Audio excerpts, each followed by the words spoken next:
Most people think the mortgage question is a math question. Should you pay it off early or should you invest instead? That is how the debate is usually framed. One side talks about guaranteed returns. The other side talks about long-term market compounding. People pick a camp, defend it emotionally, and then behave as if one answer must be universally right for every human life.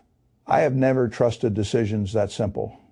Because when you look closely enough, this is not just a math problem, it is a fragility problem, it is a timing problem, it is a control problem, and for a great many people, it is also a piece of mind problem that is the line I want you to keep in your mind while I talk to you.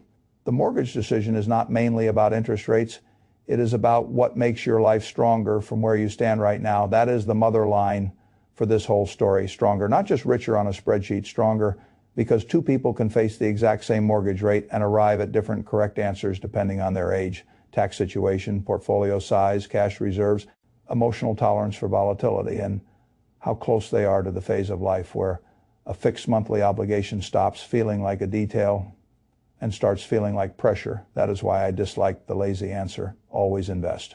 Wrong sometimes, always pay off the mortgage. Wrong sometimes, the truth is more useful than that. The truth is that this decision becomes clearer once you understand the three zones. There is the cheap debt zone, there is the gray zone, and there is the pay it off zone. If your mortgage sits down around 2, 3, maybe 4%, the math is usually very friendly to investing. Not because your mortgage is free, it is not, but because it is cheap enough that your money has historically had a strong chance to do more if invested well over long periods. Broad equities have often produced substantially more than that over time. Even reasonably conservative portfolios have often done better. And there is another quiet force helping you in that zone, inflation. People do not always appreciate how powerful a fixed-rate mortgage becomes when inflation is working on your side. The payment stays fixed, the dollars you use to repay it get weaker over time. Your income, if life goes reasonably well, tends to rise. The burden shrinks in real terms. The mortgage does not literally disappear, but it becomes a smaller and smaller animal in your financial life. That matters. A 3% mortgage in a world where inflation averages 2 or 3% is not just cheap, it is a loan that can become cheaper with time in real terms. That is a beautiful arrangement. I do not rush to destroy beautiful arrangements unless I have a very good reason. Now let us move into the middle. This is where so many people get trapped because they want certainty where none really exists. A mortgage somewhere around 4 to 6% is no longer an obvious gift, but it is not automatically a crisis either. This is the gray zone. And the gray zone is where grown-up thinking begins. Because once your rate gets into that range, the gap between what you pay on the mortgage and what you may reasonably keep from investing starts narrowing. Taxes matter more, volatility matters more, behavior matters more. The market may still win. Historically, over long stretches it often has. But now the spread you are chasing is smaller, and the uncertainty attached to capturing that spread becomes more important. This is one of the oldest mistakes in personal finance. People compare a guaranteed number to an average number as if they are the same kind of thing.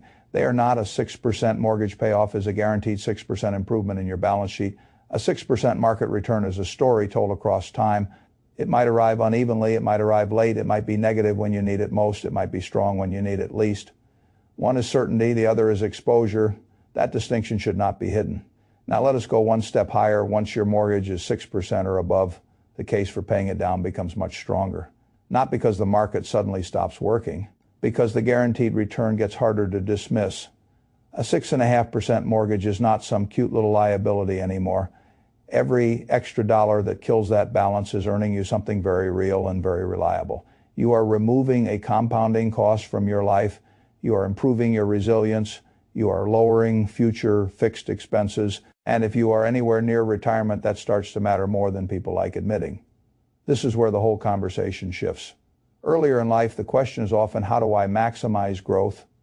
Later in life, the better question becomes, how do I reduce fragility? That is the real split. You can tell me all day that the market may return more over the next 20 years. Fine, I respect that. But if I am getting close to retirement, if my portfolio will soon need to support my life, if my recovery window is shrinking, then the mortgage is no longer just a rate comparison. It is a fixed obligation attached to my future. And fixed obligations become dangerous when your margin for error gets smaller. That is why I care so much about phase of life at 35. Time can forgive a great deal. At 45, time is still generous, but less so. At 65, time starts charging more for mistakes. That is why the same mortgage can mean different things to different people. A younger person with strong cash reserves, decades to invest, stable earnings power, and the emotional ability to hold through ugly markets should often lean toward investing, even if the mortgage rate is not extraordinarily low. The reason is simple. Time plus compounding can still do so much heavy lifting that maximizing those early invested dollars may matter more than the psychological pleasure of killing the mortgage. A dollar invested at 35 has decades to work. A dollar invested at 45 still works hard. A dollar invested at 65 is living in a very different reality. That is why I always say the younger investor's greatest asset is not brilliance. It is runway, but runway only helps if you use it. That is why I am suspicious of young people rushing to become debt-free at the expense of starving the best compounding years of their life. If paying off the mortgage means they miss years of tax, advantaged investing, years of employer match, years of broad equity ownership while time is still generous, then they may be trading away the more powerful engine for the more emotionally satisfying one that can be a mistake. Now let me say something just as clearly on the other side. The older investor who ignores a significant mortgage while approaching retirement can also make a very expensive mistake, because when you get closer to retirement, the mortgage stops being abstract leverage and starts becoming a withdrawal burden. Every month it must be paid. Every bad market year makes that payment heavier psychologically. Every sequence of return shock becomes more dangerous because a fixed expense does not care whether the portfolio had a bad year. The bank still wants its money. That is why retirement changes the conversation. Not because growth stops mattering, because durability begins mattering more. This is the part younger investors often underestimate. They think reduced fixed expenses are just a comfort feature. Reduced fixed expenses can be a survival feature in retirement. A mortgage-free retiree usually needs less from the portfolio. Less from the portfolio means a lower withdrawal rate. A lower withdrawal rate means more resilience. If markets disappoint, that is not a small difference. That is the kind of difference that determines whether a plan bends or breaks when the world stops cooperating. This is why paying off a mortgage can be such a powerful move for someone in the later chapters. Not because it produces the highest upside, because it makes the plan harder to kill, and I respect plans that are hard to kill. Now, I want to talk about after-tax reality, because this is where people flatter the market too casually. Everyone loves quoting long run return numbers, 7% after inflation, 8%, 10% nominal. Fine, those numbers matter. But what matters more is what you actually keep. Taxes shave returns. Dividends may be taxed. Capital gains may be taxed. Different account types change the outcome. Turnover changes the outcome. State taxes may change the outcome too. A broad ETF held tax efficiently is not the same thing as an actively churned taxable portfolio. A Roth account is not the same thing as a regular brokerage account. A tax-deferred account is not the same thing as taxable investing. This matters because once the mortgage sits in the gray zone, every little bit of tax drag starts shrinking the advantage of investing over paying it down. That is why the clean spreadsheet answer gets fuzzier in the real world. And when the spreadsheet gets fuzzier, behavior becomes more important. That is the secret most people never want to hear. The best strategy in theory is not the best strategy for you if you cannot stick with it. If the idea of carrying a mortgage while the market swings wildly makes you anxious enough to sabotage your investing every time trouble comes, then the optimal answer is not actually optimal for your real life. Likewise, if paying down the mortgage aggressively makes you underinvest, mismatches, miscompounding, and constantly leave tax advantage space unused, then the peace of mind answer may quietly cost you a great deal. That is why I keep coming back to the same word. Fit a strategy must fit the human carrying it. Now let us run the emotional piece honestly, because it matters. There is real peace in owning your home outright. I do not dismiss that. A person with no mortgage sleeps differently, thinks differently, can often tolerate market noise differently. There is dignity in a low-burden life. There is also power in optionality. The person who keeps a cheap mortgage and allows capital to keep compounding in productive assets may build a much larger net worth over time. That person may enjoy more flexibility, more liquidity, more investment exposure, and more upside. That is real too. So the question is not whether peace of mind matters. It does. The question is whether you are buying peace at the right price. Sometimes you are. Sometimes you are paying too much for the feeling, and sometimes you are underpaying for it because your plan is more fragile than you want to admit. That is why I prefer the framework from your source over the simplistic internet debates. It is not asking one childish question. It is asking several adult ones. What is your rate? What is your after-tax expected return? What is your time horizon? How large is your cash reserve? How stable is your income? How close are you to needing the portfolio? How much volatility can you genuinely handle? And perhaps most important, does this debt make your plan more fragile? That last question may matter more than the rate itself. A low-rate mortgage can still be a burden.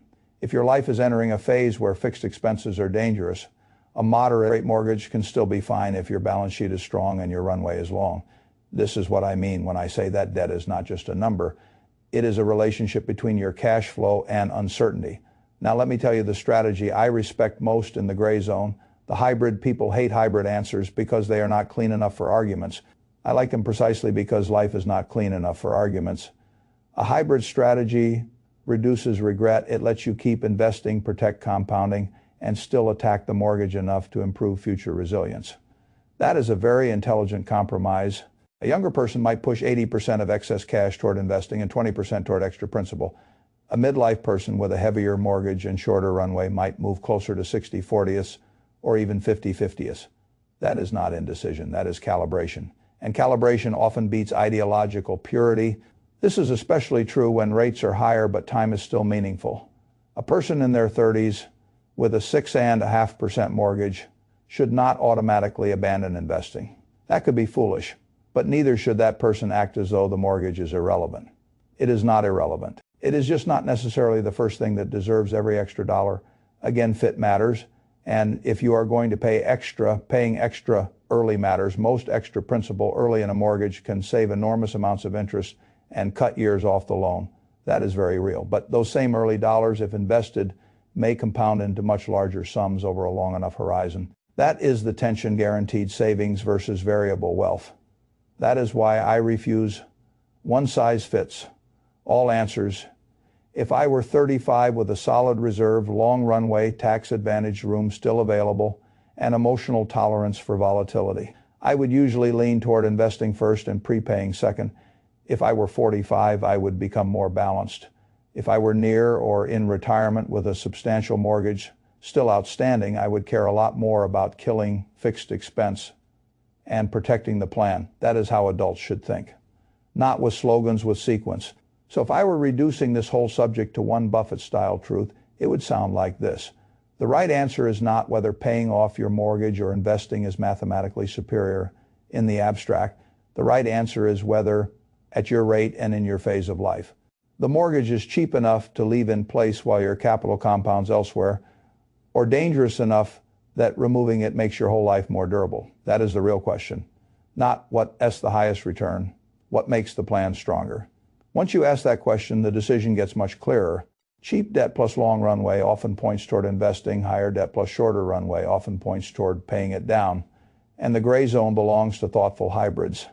That is the whole game. Not romance, not ideology, a stronger plan,